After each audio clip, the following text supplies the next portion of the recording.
Hello दोस्तों, UCS tutorial class में आप सभी का स्वागत है। चलिए आज हम लोग बात करने वाले हैं क्लास 7 का अध्याय 2 खनिज एवं चट्टान। यानी हम लोग चट्टान और खनिज पर इसके पहले वाले वीडियो में हमने थ्योरी पर यानी बेसिक थ्योरी पर हम लोगों ने चर्चा कर लिया है। उसके सारे महत्वपूर्ण फैक्ट को हम लोगों ने जान लिया है और इस वीडियो में यानी इस सेशन में हम लोग उसके क्वेश्चन आंसर पर बात करने वाले हैं। तो ध्यान दीजिएगा फ्रेंड्स, आपके बुक में दिया हुआ है हमारा फर्स्ट क्वेश्चन है कि अपने घर में खनिज से बनी हुई चीजों को सूची बनाइए। यानी आपको खनिज से जो भी आप अपने घर में खनिज से वस्तु देखते हैं उसका क्या करना है, आपको सिर्फ एक चार्ट बना देना है, एक सूची बना देना है। उसका आंसर आपको उसके आंसर के रूप में आपको मिल जाएगा। जैसे हम लोग जानते हैं कि खनिज क्या होते हैं, यानी खनिज पृथ्वी के भूगर्भ से जो हमारे पदार्थ प्राप्त होते हैं उसे हम लोग खनिज कहते हैं। जैसे हो गया तांबा, हो गया सोना, हो गया चांदी, हो गया लोहा, हो गया, ये सारे क्या है जी, खनिज हैं जो हमें कहां से मिलते हैं, पृथ्वी के भूगर्भ से। ठीक है, तो यहाँ पर आपको क्या करना है, सिर्फ आपको एक सूची बना देना है जिसका हम लोग का फर्स्ट का आंसर हो जाएगा। तो ध्यान दीजिएगा फ्रेंड, फर्स्ट हमारा क्या हो जाएगा, सोना। यानी सोना से हम लोग क्या करते हैं, सोना से अंगूठी भी बनता है।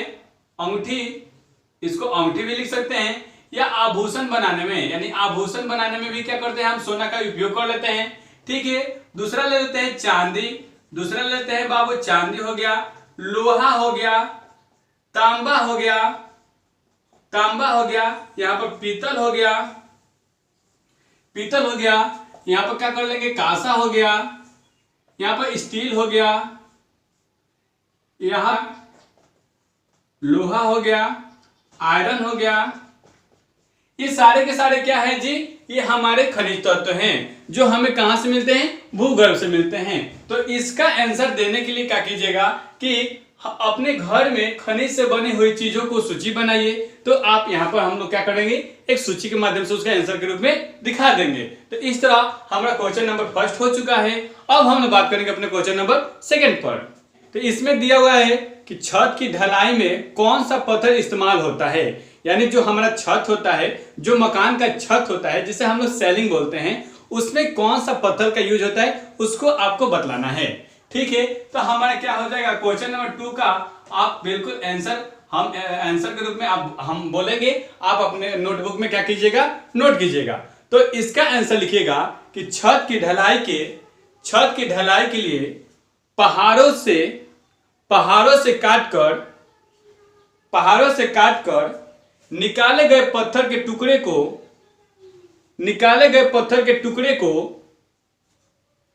टुकड़े को छोटे रूप में इस्तेमाल किया जाता है।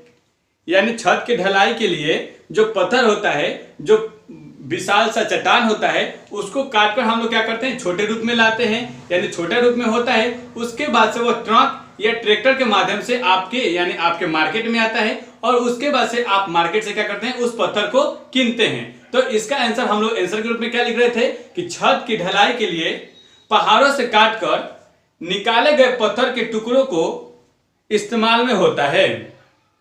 पहाड़ों से काटकर इस्तेमाल में होता है। इन पत्थरों का रंग हल्का भूरा और स्लेटी कलर का होता है। हल्का भूरा और स्लेटी कलर का होता है और ये आग्नेय चट्टान का उदाहरण है। क्या कहिएगा बाबू कि ये जो चट्टान है वो किसका उदाहरण है, आग्नेय चट्टान का उदाहरण है। ठीक है, इस तरह हम लोगों ने अपने क्वेश्चन नंबर 2 को आंसर के रूप में दे दिया। अब हम लोग बात करेंगे अपने क्वेश्चन नंबर 3 पर। क्वेश्चन नंबर 3 देखिएगा, क्वेश्चन नंबर 3 देखिएगा, इसमें दिया हुआ है कि उन खेलों की सूची बनाइए जिनमें पत्थर का उपयोग यानी इस्तेमाल हो। यानी उस खेल का उपयोग बतलाना है, यानी उस खेल का उपयोग बतलाना है जिसमें पत्थर का क्या हो, उपयोग हो। तो हम लोग देखते होंगे कि आप अपने गांव देहात में क्या किया जाता है, एक सरगोटिया होता है जो खेल, उसमें क्या किया जाता है, पत्थर का उपयोग किया जाता है। ठीक है ना, उसके गोटी के रूप में हम लोग पत्थर का उपयोग करते हैं। तो आपका यहाँ पर आंसर क्या हो जाएगा, यानी आपका आंसर क्या हो जाएगा कि आंसर लिखिएगा कि खेलों के रूप खेलों के रूप में हम लोग निम्नलिखित खेल में पत्थर का उपयोग करते हैं। निम्न खेल है जिसमें पत्थर का उपयोग करते हैं। फर्स्ट लिखिएगा, फर्स्ट आप लिखिएगा सरगोटिया। सरगोटिया, सरगोटिया। इसमें क्या होता है कि आपको 16 गोटी एक तरफ रहता है और 16 गोटी एक तरफ रहता है और उसको पत्थर ही होता है, यानी वो दोनों गोटी क्या होता है विभिन्न रंग के पत्थर से ही बना होता है जो उसको खेला जाता है। ठीक है, जैसे यहाँ पर हम लोग थोड़ा फिगर के माध्यम से देखेंगे कि ये हमारे क्या है, एक सरगोटिया का कोठा का खांदा जैसा होता है और इसमें क्या किया जाता है कि आपको यहाँ पर हम लोग देखेंगे कि इस तरह इसका एक कुछ भाग बना रहता है जो इस तरह रहता है। ठीक है, और इसमें क्या होते हैं, दो ठो खिलाड़ी होते हैं। इसमें क्या होते हैं, दो ठो खिलाड़ी होते हैं जो यहाँ पर खेलने में यानी उसको क्या करते हैं 16 गोटी इधर और 16 गोटी इधर लगे रहते हैं जो उसको क्या करते हैं पत्थर के माध्यम से खेलते हैं। तो ये था हमारा सरगोटिया। और दूसरा हमारा था एकट डाकर, यानी एकट डाकर जो होता है जो इस तरह उछाल उछाल करते हैं। तो दूसरा खेल क्या है पत्थर का एकट डाकर। एकट डाकर क्या है जी, एक ऐसा खेल है जिसमें इसमें भी क्या किया जाता है पत्थर का यूज किया जाता है, यानी इसमें इस खेल में भी क्या किया जाता है पत्थर, यानी उस खेल को खेलने के लिए पत्थर का यूज किया जाता है। तो इस तरह हमारा दो ठो खेल था जिसमें क्या होता है पत्थर का उपयोग होता है। ठीक है, अब हम लोग बात करेंगे अपने क्वेश्चन नंबर 4 पर। तो इसमें दिया हुआ है कि पत्थर का उपयोग यानी पत्थरों का उपयोग कहां कहां होता है सूची बनाइए। यानी आपको क्या करना है कि पत्थर का उपयोग कहां कहां होता है उसका सूची बनाना है। तो हम लोग फर्स्ट नंबर में लिखेंगे, यानी क्वेश्चन नंबर 4 का आंसर लिखेंगे फर्स्ट में कि नाम पट्टी। यानी जो नाम पट्टी होता है, जैसे हम लोग देखिएगा कि जो बड़ा बड़ा घर होता है या जो स्मारक बने होते हैं तो उस पर जो अंकित नाम किया जाता है तो वो भी क्या किया जाता है, वो स्लेटी जो पत्थर का ही होता है, यानी उस पर जो नाम अंकन किया जाता है। जैसे मान लीजिए कि स्मारक हो गया, जैसे महात्मा गांधी का ही स्मारक ले लेते हैं, तो जो महात्मा गांधी का स्मारक जब बनेगा तो उनके नीचे भी उनका नाम पट्टी लगाया जाता है जो वो क्या किस चीज का बना होता है, पत्थर का बना होता है। ठीक है, तो हमारा फर्स्ट नंबर क्या हो जाएगा नाम पट्टी। ठीक है, नाम पट्टी बनाने में यहां पर इस तरह लिख लेंगे नाम पट्टी बनाने में। ठीक है, सेकंड लिखेंगे कि स्तंभ बनाने में, जो हमारा पिलर होता है स्तंभ होता है उसे बनाने में भी क्या होता है जी पत्थर का उपयोग होता है। यानी पूरा पाषाण काल में जब देखिएगा कि जो स्तंभ बने होते हैं वो पत्थर के ही बने होते हैं। ठीक है, उसके बाद से तीसरे नंबर में हम लोग बात कर रहे हैं। तो तीसरे नंबर में देखिएगा कि मंदिर बनाने में, यानी मंदिर बनाने में भी क्या होता है जी पत्थर का उपयोग होता है। ठीक है, उसी तरह चौथे नंबर की बात करें, यानी मंदिर बनाने में तो हो गया, और चौथे नंबर में बात करें तो राजाओं को दरवाजे होते थे उसमें भी क्या किया जाता है पत्थर का उपयोग किया जाता था। तो राजाओं के दरवाजे में, ठीक है, जो राजाओं के दरवाजे होते थे उसमें भी क्या किया जाता है उस पत्थर का उपयोग किया जाता था। और देखेंगे कि चकड़ी बनाने में, यानी जो कुम्हार होते हैं, कुम्हार भाई होते हैं, तो उन लोग का जो चकड़ी होता है, जो गोल सा, ये मान लीजिए कुम्हार भाई हैं, तो इनका जो चकड़ी होता है जिस पर वो मिट्टी के बर्तन बनाने के काम करते हैं, वो भी किसका बना होता है, वो भी किसके बना होता है पत्थर का ही बना होता है। तो यहाँ पर हम लिख सकते हैं कि चकड़ी, यानी चकड़ी बनाने में, ठीक है, चकड़ी बनाने में पत्थर का उपयोग होता है। उसके बाद से नेक्स्ट देख रहे हैं कि सड़क बनाने में, आपने देखा होगा जो पिच किया जाता है तो पिच करने से पहले उसमें क्या किया जाता है छोटा छोटा पत्थर डाला जाता है, यानी वो भी क्या होता है पत्थर का ही भाग होता है, जो चट्टान का ही भाग होता है, जिससे हम लोग क्या करते हैं पत्थर के रूप में उसको तोड़कर अब उसको क्या करते हैं रोड पर यानी सड़क पर बिछाने का काम करते हैं। तो यहाँ पर भी हमारा क्या हो जाएगा आंसर में सड़क बनाने में, ठीक है। उसके आगे हम लोग लिखेंगे, ये तो हमारा सड़क बनाने में। अब हम लोग बहुत से गांव देहात के जो लोग होते हैं, जो ग्रामीण क्षेत्र के लोग होते हैं, वह मसाले पीसने का उपयोग करते हैं, उसे हम लोग क्या कहते हैं सिलट कहते हैं। तो उसको भी बनाने में हम लोग क्या पत्थर का उपयोग किया जाता है। यानी सिलट, सिलट बनाने में जो हम लोग मसाला खाते हैं, जो सब्जी में जो मसाला डालता है उसको पीसने के लिए यानी उसको रगड़ने के लिए वो क्या कहता है, सिलट का उपयोग किया जाता है। जो वो भी किसका बना होता है, पत्थर का ही बना होता है। ठीक है, तो ये तो था हमारा पत्थर से बने हुए विभिन्न प्रकार के वस्तु। और आप और भी आपको जितना अगर मालूम हो उसको और भी आगे लिख सकते हैं। जैसे स्तूप बनाने में, यानी जो हमारा स्तूप होता है उसको भी बनाने में यहाँ पर लिख सकते हैं। ठीक है, स्तूप बनाने में और स्तूप बनाने में हो गया। छत के ढालने में, यानी छत जो है उसको भी ढालने में क्या किया जाता है, वो पत्थर का उपयोग किया जाता है। ठीक है, छत को ढालने में।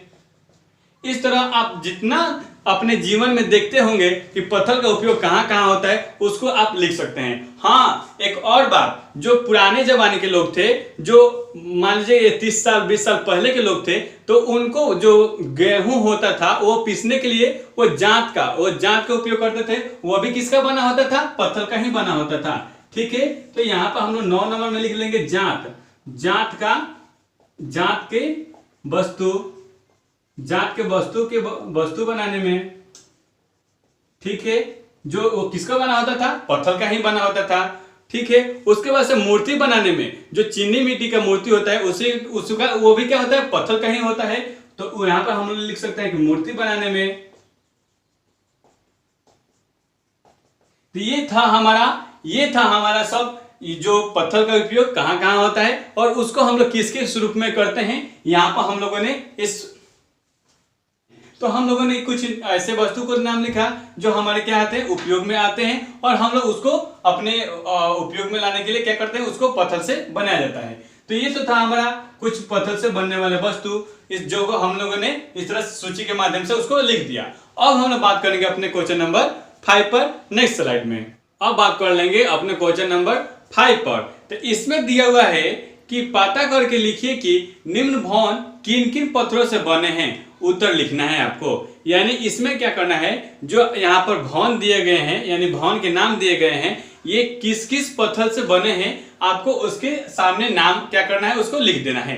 तो चलिए हम लोग देख रहे हैं हमारा क्वेश्चन नंबर हमारा भवन हमारा फर्स्ट है, देख रहे हैं 5 का 1 देख रहे हैं कि हमारा कौन सा भवन है, रोहतासगढ़ का किला। एक रोहतासगढ़ का किला है जो किसके बना होता है, तो यहाँ पर हम लोग देख रहे हैं ये रोहतासगढ़ का किला है जो बलुआ पत्थर का बना है। किसका बना है बाबू, तो यहाँ पर लिखेंगे बलुआ पत्थर।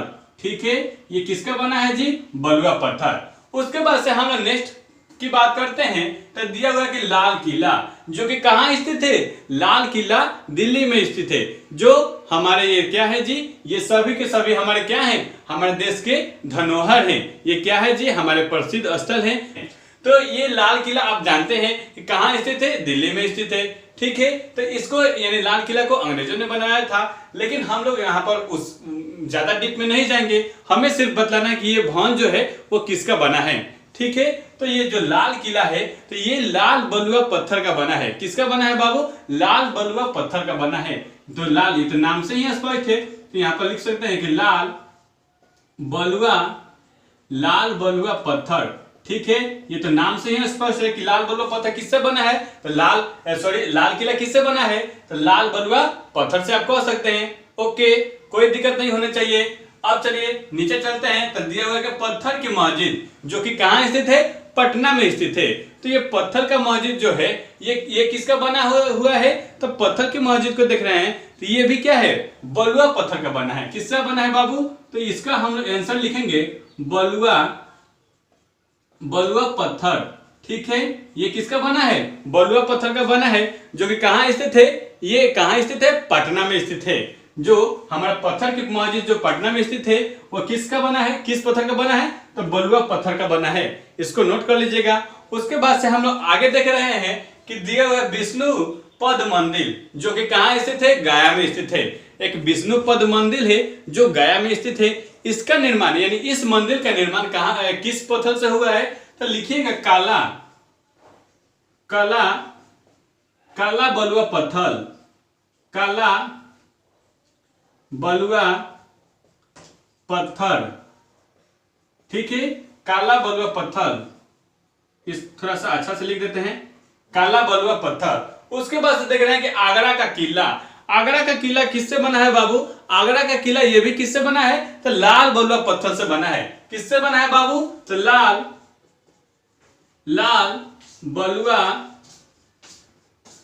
बलुआ पत्थर, यानी ये भी किससे बना है बाबू? आगरा का किला लाल बलुआ पत्थर से ये बना हुआ है। उसके बाद से देख रहे हैं कुतुब मीनार, जो कि कहाँ स्थित है? दिल्ली में स्थित है। ये किससे बना हुआ है? ये देखेंगे कि ये तो बलुआ पत्थर से बना हुआ है, तो इसको हम लोग यहां पर लिखेंगे बलुआ पत्थर,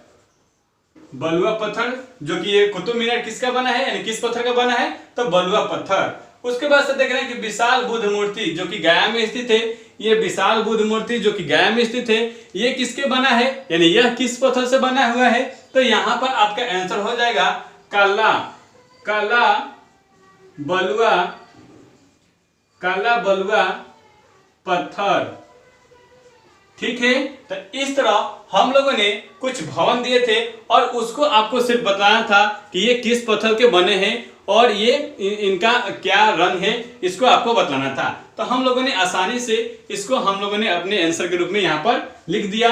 अब आई होप, आशा करता हूँ कि आपको समझने में कोई कठिनाई नहीं होगा। चलिए अब हम लोग बात करेंगे अपने अगले क्वेश्चन पर, नेक्स्ट स्लाइड में। अब बात करेंगे अपने क्वेश्चन नंबर 6 पर। तो इसमें देखिएगा, यानी क्वेश्चन नंबर 6 की बात करेंगे तो इसमें दिया हुआ है कि थर्मोकोल या कांच के टुकड़ों को जोड़कर पृथ्वी की आंतरिक परतों को दिखाइए, यानी पृथ्वी के आंतरिक परत को दिखाना है। तो हम जानते हैं कि ये क्या है जी, ये हमारा एक पृथ्वी है, ये हमारा क्या है, एक पृथ्वी है। तो इसको आपके इसके आंतरिक भाग को क्या करना है, थर्मोकोल या कांच के माध्यम से इसको दिखाना है। तो हम जानते हैं कि हमारा पृथ्वी कितने भागों में बटा हुआ है? 3 भागों में बटा हुआ है। यानी यहाँ पर हमारा क्या है जी, नीफे है, यानी NIFE है। और उसके ऊपर बढ़े तो यहाँ पर क्या है जी, सीमा है। यहाँ पर क्या है बाबू, सीमा है। और ये हमारा भाग क्या है जी, सियाल है, यानी SIAL है, ठीक है। ये क्या है बाबू, हमारा सियाल है। तो मान लीजिए हम इसे डॉट डॉट करके मान लेते हैं, इसको हम अलग अलग आकृति में दिखाएंगे, क्योंकि पृथ्वी हमारा क्या, पृथ्वी कितने लेयर में बटा हुआ है? 3 लेयर में बटा हुआ है। पृथ्वी कितने लेयर में बाबू बटा हुआ है? 3 लेयर में बटा हुआ है, जो कि हम लोग इस तरह दिखा दिए। अब इसका आंतरिक संरचना का बतलाना है, इसके आंतरिक भाग को बतलाना है। तो ये जो गाढ़ा भाग है, इसको हम लोग क्या कहेंगे, इसको नीफे बोलते हैं, ठीक है। ये क्या है जी, चिपचिपा भाग होता है, जिसे हम लोग नीफे के नाम से जानते हैं। इसमें क्या होता है, अधिक खनिज पदार्थ मिलने की संभावना होती है, यानी यहाँ पर अधिक खनिज पदार्थ क्या होते हैं, मिलते हैं, ठीक है। ये हमारा चिपचिपा भाग है। इसके आगे आए तो ये हमारा सीमा है, जो सिलिकॉन और मैग्नीशियम की मात्रा मिलती है। उसके आगे आए तो सियाल है, यानी सिलिकॉन और एल्युमिनियम की मात्रा मिलती है, ठीक है। तो हमें क्या करना है कि हमें ये तो 3 लेयर जाने, हमें इसके आंतरिक भाग के, यानी आंतरिक भाग के परत के बारे में बतलाना है। तो हम एक दूसरा चार्ट बना लेंगे, यानी दूसरा पृथ्वी की नक्शा बनाएंगे और यहाँ पर हम उसको क्या करेंगे, दिखाएंगे। तो ये हमारा क्या हो गया जी, ये हमारा तो गड्ढा हो गया, द्रव वाला भाग हो गया, ये द्रव वाला भाग हो गया। अब उसके ऊपर आए तो ये हमारा क्या है जी, सीमा में जा रहे हैं, यानी सीमा में जा रहे हैं। उसके ऊपर आए तो हमारा क्या है जी, सियाल है। यानी हम लोग जैसे जैसे परत भरेंगे तो क्या हो जाएगा, ये हमारा भाग होगा, ठीक होगा, ये ठीक है। उसके बाद से हम लोग देख रहे हैं कि जो हमारा ये ऊपरी सतह है, तो इसको हम लोग तो भूपर्पट्टी कहते हैं, और इसके निचले वाले सतह को हम लोग मेंटल कहते हैं, और उसके निचले वाले सतह को हम लोग क्या कहते हैं, नीफे कहते हैं, जिसे केंद्र कहते हैं या क्रोड कहते हैं, ठीक है। तो इस तरह आप क्या करेंगे कि आंतरिक संरचना उसको हम लोग इस शीशा के माध्यम से या क्रोड के माध्यम से क्या करेंगे, उसको हम लोग दिखा सकते हैं। ये आपका एक फिगर होगा, ये हमने समझने के लिए आपको बनाया था कि पृथ्वी में भी क्या होता है, यानी पृथ्वी के आंतरिक भाग में 3 लेयर होते हैं, 3 परत होते हैं। कौन कौन परत होते हैं बाबू? एक हमारा नीफे होता है, एक हमारा सीमा होता है, एक हमारा सियाल होता है। अगर बाहर से बात करें तो बाहर की यानी ऊपरी सतह जो हमारा होता है, इसको हम लोग भूपर्पट्टी कहते हैं, ठीक है। उसके निचले वाले सतह को सीमा कहते हैं, उसके जस्ट निचले वाले सतह को नीफे कहते हैं। तो हमने यहाँ पर नीफे को दिखा दिया और उसके ऊपर वाले सीमा को दिखाया, उसके ऊपर वाले भाग को हमने सियाल से दिखा दिया। तो आप इस तरह इसको संरचना के रूप में दिखा सकते हैं, आपको कोई प्रॉब्लम नहीं होगा, ठीक है। इस तरह हम लोगों ने अपने क्वेश्चन नंबर 6 को भी कंप्लीट कर लिया। अब हम लोग बात करेंगे अपने क्वेश्चन नंबर 7 पर। इसमें दिया हुआ है कि चट्टानों के प्रकार और उनकी बनावट के बारे में लिखिए, यानी चट्टानों के प्रकार के बारे में बतलाना है और उसके बनावट के बारे में लिखना है। तो हमने इसके पहले वाले वीडियो में हम लोगों ने बेसिक थ्योरी पर बहुत ही अच्छी तरह से चर्चा किया था, उसको बहुत ही अच्छी तरह से पढ़ा था। अगर आप उस वीडियो को नहीं देखे होंगे तो प्लीज जाकर हमारे प्लेलिस्ट से उस वीडियो को देख सकते हैं। तो चलिए हम लोग यहाँ पर क्वेश्चन के रूप में पूछ दिया है तो हम लोग इसको भी अच्छी तरह से सॉल्व करेंगे। तो ध्यान दीजिएगा फ्रेंड्स कि होता क्या है, यानी हम लोग जानते हैं कि चट्टान के निम्नलिखित 3 प्रकार हैं।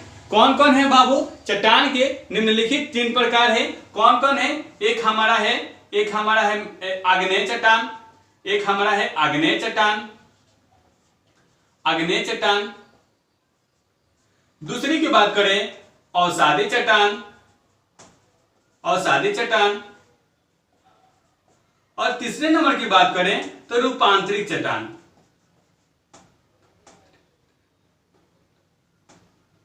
तीसरे नंबर की बात करें तो रूपांतरित चट्टान। ठीक है, तो ये हमारा 3 तो क्या थे? चट्टान थे। तो हम लोग ने पहले जान लेंगे कि चट्टान के प्रकार और उसकी बनावट के बारे में बात करना है। तो हम लोग पहले जान लेंगे कि चट्टान किसे कहते हैं, यानी चट्टान किसे कहते हैं उसके बारे में थोड़ा सा जान लेंगे। तो चट्टान यानी पृथ्वी के ऊपरी वाले कठोर भाग को हम लोग चट्टान कहते हैं। अगर आपसे चट्टान से पूछे कि चट्टान किसे कहते हैं तो पृथ्वी के ऊपरी वाले सतह को जो कठोर रूप होता है उसे हम लोग चट्टान कहते हैं। चट्टान कितने प्रकार के होते हैं? तो चट्टान निम्नलिखित 3 प्रकार के होते हैं। कौन कौन? आग्नेय चट्टान, अवसादी चट्टान और रूपांतरित चट्टान। ठीक है, कौन कौन होगा बाबू? आग्नेय चट्टान, अवसादी चट्टान और रूपांतरित चट्टान। अब हम लोग आपसे पूछा है कि इसके बनावट की भी आपको लोग क्या कीजिए, इसको चर्चा कीजिए। तो हम लोग पहले क्या कीजिएगा कि आग्नेय चट्टान के बारे में हम लोग जानेंगे, यानी आग्नेय चट्टान का निर्माण कैसे होता है इसके बारे में हम लोग जानेंगे। तो इसका आंसर लिखिएगा कि आग्नेय चट्टान का निर्माण जब पृथ्वी की आंतरिक भाग में पिघला हुआ भाग जब ऊपर की तरफ यानी ऊपरी सतह भूपर्पटी पर आकर जमता है या पृथ्वी के ऊपरी सतह पर आकर जमता है, जिससे आग्नेय चट्टान का निर्माण होता है। इसका आंसर क्या लिखेगा बाबू? यानी आग्नेय चट्टान का निर्माण क्या लिखेगा कि पृथ्वी के निचली सतह से कुछ गाढ़ा द्रव ऊपर की ओर निकलता है। अधिक ताप और दबाव के कारण कुछ गाढ़ा द्रव ऊपर की ओर निकलता है, जो आकर यहाँ पर पृथ्वी के भूपर्पटी यानी पृथ्वी के आंतरिक सतह पर या पृथ्वी के ऊपरी सतह पर आकर जमता है। उससे क्या होता है? आग्नेय चट्टान का निर्माण होता है। उससे क्या होता है बाबू? आग्नेय चट्टान का निर्माण होता है। आग्नेय चट्टान बहुत ही कठोर, जीवाश्म रहित और संघनन होते हैं। क्या होते हैं बाबू? आग्नेय चट्टान बहुत ही कठोर, जीवाश्म रहित और बहुत ही संघनन होते हैं। ये चिकने नहीं होते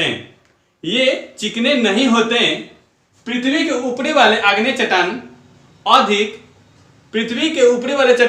में अधिक रावा मिलता है और पृथ्वी के निचले वाले चट्टान में बहुत कम मात्रा में रावा मिलता है। ठीक है, ये क्या होते हैं? रूखर होते हैं, ये चिकने नहीं होते। आग्नेय चट्टान क्या होते हैं बाबू? ये चिकने नहीं होते। क्यों नहीं होते? क्योंकि ये जो मान लीजिए हमारा ये पृथ्वी है तो ये सूर्य के प्रकाश से ढका हुआ है, तो इसको ठंडा होने में अधिक समय लगता है। तो ये धीरे धीरे ठंडा होते हैं, तो इसमें कम रावा प्राप्त होगा। ई का है बहरी है, यानी पृथ्वी के बहरी है। ये हमारा क्या है बाबू? ये पृथ्वी है। ये क्या है? ये पृथ्वी है। तो ये जब पृथ्वी के बहरी हैं तो इनमें अधिक प्रकाश पड़ेगा, अधिक क्या बोलते हैं, मौसम का चेंजिंग होगा, तो ये क्या होंगे? जल्दी ठंडा होंगे। तो जब जल्दी ठंडा हो जाएंगे तो इनमें रावा क्या होता है? अधिक बनेगा। ठीक है, तो इसमें अधिक रावा बनते हैं। ठीक है, और लिखेंगे कि आग्नेय चट्टान में आर्थिक संपन्न पाया जाता है। आग्नेय चट्टान में आर्थिक संपन्न पाया जाता है। इसमें लोहा, तांबा, सोना, जस्ता, पीतल आदि खनिज पदार्थ मिलते हैं। यानी आग्नेय चट्टान में क्या होते हैं? लोहा भी मिलता है, सोना भी मिलता है, तांबा मिलता है, पीतल मिलता है। यानी बहुत ही क्या है? आर्थिक रूप से संपन्न चट्टान है। यानी इसको अगर प्राप्ति हो जाता है तो इसमें नाना प्रकार के खनिज तत्व क्या होते हैं? हमें उपयोग में लाने के लिए मिलते हैं। ठीक है, तो ये तो था हमारा आग्नेय चट्टान। ये हमने जाना आग्नेय चट्टान के बारे में। ठीक है। उसके बाद से हम लोग दूसरी बात करेंगे अवसादी चट्टान, कि अवसादी चट्टान का निर्माण कैसे होता है, उस पर हम लोग थोड़ा चर्चा कर लेंगे। तो इसको लिखेगा, यानी अवसादी चट्टान का निर्माण में लिखेगा कि अवसादी चट्टान का निर्माण अवसाद के इकट्ठा होने से होता है। अवसाद के इकट्ठा होने से होता है, यानी पृथ्वी पर कुछ नदियां अवसाद इकट्ठा कर कर किनारे छोड़ देती हैं। ये मान लीजिए कि ये नदी हो गई, तो ये क्या करेगी, कुछ अवसाद इकट्ठा करके छोड़ देगी, तो अवसाद इकट्ठा होने से अवसादी चट्टान का निर्माण होता है। अवसाद इकट्ठा होने से अवसादी चट्टान का निर्माण होता है। अवसादी चट्टान का निर्माण मुख्य रूप से दो प्रकार के होते हैं। अवसादी चट्टान का निर्माण मुख्य रूप से दो प्रकार के होते हैं। पहला, अवसादी चट्टान का निर्माण एक पानी के अंदर होता है, और दूसरा अवसादी चट्टान का निर्माण पानी के ऊपर होता है। तो पानी के निचले वाले सतह में अधिक मोटाई पाई जाती है, जबकि पानी के ऊपरी वाली सतह में बहुत कम मोटाई पाई जाती है। ठीक है, इसको हम लोग अवसादी चट्टान के रूप में जान लिए, जैसे कि बेसाल्ट, चूना पत्थर, बलुआ पत्थर, सीमेंट, ये सब क्या है जी, अवसादी चट्टान का ही रूपांतरण है। ठीक है, इसमें क्या लिखिएगा, यानी अवसादी चट्टान से हमें क्या क्या मिलता है, कोयला हो गया, बलुआ पत्थर हो गया, चीनी मिट्टी हो गया, चूना पत्थर हो गया, ये सब क्या है जी, अवसादी चट्टान से मिलते हैं। ठीक है, उसके बाद से हम लोग तीसरा नंबर बात करेंगे रूपांतरित चट्टान। तो रूपांतरित चट्टान में लिखिएगा कि आग्नेय चट्टान और अवसादी चट्टान के रूप, रंग, गुण में परिवर्तन होता है, उस चट्टान को हम लोग रूपांतरित चट्टान कहते हैं। यानी आप रूपांतरित चट्टान का डिफिनेशन लिखिएगा कि आग्नेय चट्टान या अवसादी चट्टान में ताप और दबाव के कारण उसके रूप, उसके रंग में बदलाव होता है, चेंजिंग होता है, उसे रूपांतरित चट्टान कहते हैं। जैसे बलुआ पत्थर को अधिक दबाव के कारण, जैसे चूना पत्थर को अधिक दबाव के कारण वह संगमरमर का रूप ले लेता है। जैसे मान लीजिए कि ये हमारा क्या हुआ जी, चूना पत्थर हुआ।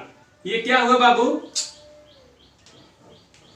ये क्या हुआ, ये चूना पत्थर हुआ।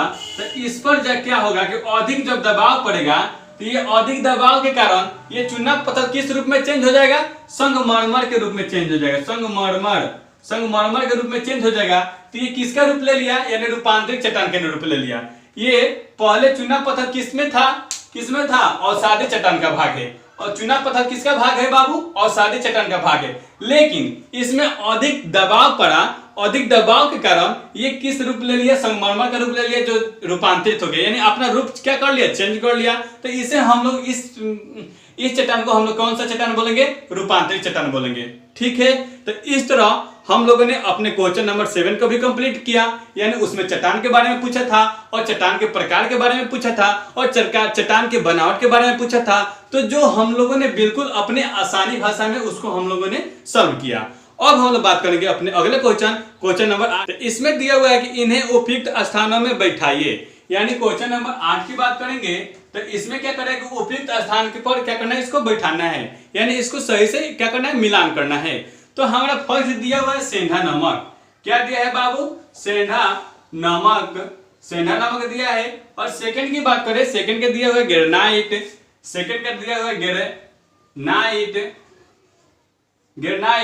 और थर्ड की बात करें तो थर्ड दिया हुआ है संगमरमर। ठीक है, थर्ड हमारा क्या है जी, संगमरमर। और इसको क्या करना है, आपको मिलान करना है, यानी इसके ऑप्शन दे दिया है बगल में, और उसको यानी सही से मिलान करना है। तो हम लोग देख रहे हैं कि सेंधा नमक हमारा कौन सा हो जाएगा, सेंधा नमक किसका रूपांतरण है, अवसादी चट्टान का ही तो भाग है। तो सेंधा नमक के लिए हम लोग आंसर के रूप में क्या लिखेंगे, सेंधा नमक हमारा क्या हो जाएगा, अवसादी चट्टान। ठीक है बाबू, यहाँ पर नोट कर लीजिएगा, अवसादी चट्टान है हमारा, सेंधा नमक क्या है जी, अवसादी चट्टान है। उसके बाद से ग्रेनाइट की बात करें तो ग्रेनाइट कौन सा हो गया, हमारा आग्नेय चट्टान हो गया। तो यहाँ पर हमारा आंसर क्या हो जाएगा, आग्नेय चट्टान। ठीक है, आग्नेय चट्टान। उसके बाद से हम लोग संगमरमर की बात करते हैं। तो संगमरमर को हम लोग इसके पहले ही वाले भाग में हमने देखा है कि संगमरमर क्या है जी, रूपांतरित चट्टान है। तो यहाँ पर हमारा आंसर क्या हो जाएगा, रूपांतरित चट्टान। ठीक है बाबू, क्या हो जाएगा, रूपांतरित चट्टान। तो इस तरह हम लोगों ने क्वेश्चन नंबर 8 को भी बहुत ही इजीली और बहुत ही आसान भाषा में हम लोगों ने इसको कंप्लीट कर लिया। आई होप, आशा करता हूं कि अभी तक हम लोगों ने जितने क्वेश्चन पढ़े उसको आपने सभी से अपने नोटबुक में नोट किया होगा। चलिए अब हम लोग बात करेंगे अपने अगले क्वेश्चन नंबर 9 पर। तो इसमें दिया हुआ है कि खाली जगह को भरिए, यानी हम लोग क्वेश्चन नंबर 9 की बात करेंगे। तो इसमें क्या करना है बाबू, आपको इसे नोट कर लीजिएगा, इसे हम या स्क्रीनशॉट ले लीजिएगा। चलिए अब हम लोग बात करने वाले हैं क्वेश्चन नंबर 9 की। तो इसमें क्या है जी, रिक्त स्थान को भरना है। यानी क्वेश्चन नंबर 9 की बात करेंगे तो इसमें करना है आपको काम कि रिक्त स्थान को भरना है। तो हमारा क्वेश्चन नंबर फर्स्ट दिया हुआ है, दिया हुआ है कि जो चट्टान ज्वालामुखी से निकलने वाले लावा के ठंडे होने से बनती है चट्टानें कहलाती है। यानी जो चट्टान जो ज्वालामुखी होता है वह उसके लावा से निकलकर जो ठंडा होती है और उस चट्टान का जो निर्माण होता है वो कौन सा चट्टान होता है। तो पहले हम लोग आंसर लिख लेते हैं। पहले यहाँ पर हमारा आंसर क्या हो जाएगा, आग्नेय चट्टान। आग्नेय चट्टान हमारा क्या है जो हो गया बाबू, आंसर हो गया। अब थोड़ा समझिए इस आग्नेय चट्टान पर। तो आग्नेय चट्टान को हम लोगों ने पढ़ा था कि पृथ्वी में क्या होता है, कुछ हलचलें होती हैं, यानी पृथ्वी के अंदर कुछ हलचलें होती हैं। ये हमारा मान लीजिए कि पृथ्वी हो गया, इसमें क्या हुआ जी, कुछ हलचलें हुई, यानी इसमें कुछ हलचलें हुई, अधिक और ताप और दाब के कारण कुछ हलचल हुआ। हलचल होने के बाद से यहाँ पर क्या हुआ, यहाँ पर अनेक क्या है जी, खनिज तो मौजूद है, पृथ्वी के भूभाग में तो मौजूद है। तो इनमें से जो लावा निकलेगा, तो ये लावा यानी जब दाब होगा तो ये तो लावा निकलेगा ही, यानी लावा निकलेगा तो ज्वालामुखी फटेगा। तो ज्वालामुखी फटने से जो लावा निकलकर बाहर ही आ जाते हैं, तो वहां पर क्या होता है, यहाँ पर दो तरह के चट्टान बनते हैं। एक हमारा होता है पृथ्वी के सतह के ऊपर चट्टान बनता है, और एक हमारा क्या होता है पृथ्वी के अंदर चट्टान बन जाता है। तो जब ऊपर बनेगा तो इसमें अधिक लावा होगा, और जब नीचे बनेगा तो इसमें क्या हो जाएगा, कम लावा होगा। क्यों, क्योंकि ये धीरे धीरे ठंडा होंगे। और ये ऊपर हुआ तो ऊपर तापमान क्या होता है, चेंजिंग होता रहता है, यानी कभी बरसात, कभी गर्मी, कभी ठंडा। तो ये क्या होगा, जल्दी ठंडा होंगे, यानी ये चट्टान क्या होंगे, ये लावा कौन क्या होंगे, जल्दी ठंडा हो जाएंगे। लेकिन यहाँ पर तो पृथ्वी के अंदर तो क्या है जी, तापमान एक नियत मात्रा में बना रहता है, लेकिन वो धीरे धीरे क्या होते हैं, ठंडा होते हैं। ठीक है, तो हम लोग यहाँ पर जान चुके हैं कि जो लावा होते हैं, यानी भूभाग से जो पृथ्वी ज्वालामुखी फटती है, तो उससे कौन सा चट्टान का निर्माण होता है, आग्नेय चट्टान का निर्माण होता है। ठीक है बाबू, किस चट्टान का निर्माण होता है, आग्नेय चट्टान का निर्माण होता है। अब बात कर लेंगे अपने क्वेश्चन नंबर 6 पर। इसको पढ़िए, दिया हुआ है कि जिन चट्टानों में परत पाई जाती है उन्हें कहते हैं, यानी डैश चट्टानें कहलाता है। तो जो चट्टान में परत पड़ती है, यानी परत पर परत, परत पर परत, परत पर परत, यानी परत का मान लीजिए कि ये हमारे एक छोटा सा चट्टान हो गया, इसको थोड़ा सा हम मान लेते हैं, ये हमारा क्या है जी, छोटा चट्टान हो गया, छोटा भाग हो गया। और इस पर भी आकर एक साल के बाद इस पर परत बढ़ गया, तो फिर इस पर भी परत बढ़ गया, फिर इस पर बढ़ गई, यानी परत पर परत, परत पर परत, परत पर परत, परत पर परत पड़ेगा। तो इस चट्टान को हम लोग क्या कहेंगे, इस चट्टान को हम लोग क्या कहेंगे, इस चट्टान को हम लोग परतदार चट्टान कहते हैं। क्या कहते हैं बाबू, परतदार चट्टान कहिए, चाहे अवसादी चट्टान कहिए। ठीक है, तो आप इसको क्या कह सकते हैं, परतदार चट्टान कहिए, परतदार चट्टान, या अवसादी चट्टान भी कह सकते हैं। ठीक है, अवसादी चट्टान भी कह सकते हैं। ठीक है, अब उसके बाद से नेक्स्ट हम लोग बात करने वाले हैं क्वेश्चन नंबर 9 पर। तो दिया हुआ है कि ज्वालामुखी से निकले गर्म पदार्थ डैश कहलाता है। यानी जो ज्वालामुखी होता है, ये हमारा पृथ्वी के अंदर जो ज्वालामुखी फूट कर निकलती है, तो जो गर्म पदार्थ निकलता है, वो जो तरल गर्म पदार्थ निकलता है, तो कौन क्या कहलाता है, उसी को हम लोग क्या कहते हैं, लावा कहते हैं। क्या कहते हैं बाबू, लावा कहते हैं। ठीक है ना, तो यहाँ पर क्या हो जाएगा, लावा। यहाँ पर आपको आंसर के रूप में क्या हो जाएगा, लावा लिख लीजिएगा, आपका काम बन जाएगा। ठीक है, उसके बाद से दिया हुआ है कि हमारा घ नंबर में कि अत्यधिक खाली स्थान एवं खाली स्थान के कारण चट्टानों के लक्षण बदल जाते हैं। यानी अत्यधिक ताप और दाब के कारण यानी अत्यधिक ताप और दाब हो तो चट्टान के जब रंग बदल जाए, रूप बदल जाए, तो उसे कौन सा चट्टान कहते हैं? रूपांतरित चट्टान कहते हैं। तो आपसे वो खुलेआम नहीं पूछा है, यानी खुल्लम खुल्ला आपसे नहीं पूछा है, सिर्फ आपसे पूछा है कि अत्यधिक खाली स्थान एवं खाली स्थान के कारण चट्टानों के लक्षण बदल जाते हैं तो उसे क्या कहते हैं। तो यानी कौन चीज के कारण, यानी ताप और दाब के कारण। तो यहाँ पर हमारा आंसर का हो जाएगा ताप और दाब के कारण क्या होते हैं? कोई पदार्थ कह रहे हैं, कोई चट्टान में परिवर्तन होता है, उसे क्या कहते हैं? रूपांतरित चट्टान कहते हैं। तो यहाँ पर आपका भर लीजिएगा, ताप भर लीजिएगा। इसको थोड़ा सा, ये ताप ठीक से लगता है ना आपको? ये ताप आपको ठीक से लग रहा है ना? ये ताप है बाबू, ये ताप है, और ये हमारा क्या है जी? दाब है, ठीक है, ये दाब है। माफ कीजिएगा, थोड़ा मेरा राइटिंग नहीं बैठता है, ठीक है। तो ये क्या है जाएगा? दाब है। इसको क्या करेंगे? ताप और दाब वहां पर भर देंगे। तो ठीक है, इस तरह हम लोगों ने अपने क्वेश्चन नंबर 9 को भी कंप्लीट किया, और साथ ही साथ इस अध्याय से जुड़े सभी फैक्ट और सभी क्वेश्चन आंसर पर भी हम लोगों ने चर्चा कर लिया। अगर आप हमारे चैनल पर नए हैं या इस वीडियो को आप पहली बार देख रहे हैं तो प्लीज हमारे चैनल को सब्सक्राइब कीजिए और हमें सपोर्ट कीजिए, क्योंकि इस चैनल पर क्लास 6 से लेकर क्लास 12 तक सभी विषयों को अच्छी तरह से पढ़ाया जाता है। धन्यवाद दोस्तों आपको इस वीडियो को देखने के लिए और साथ ही साथ हमारे साथ बने रहने के लिए। Thank you.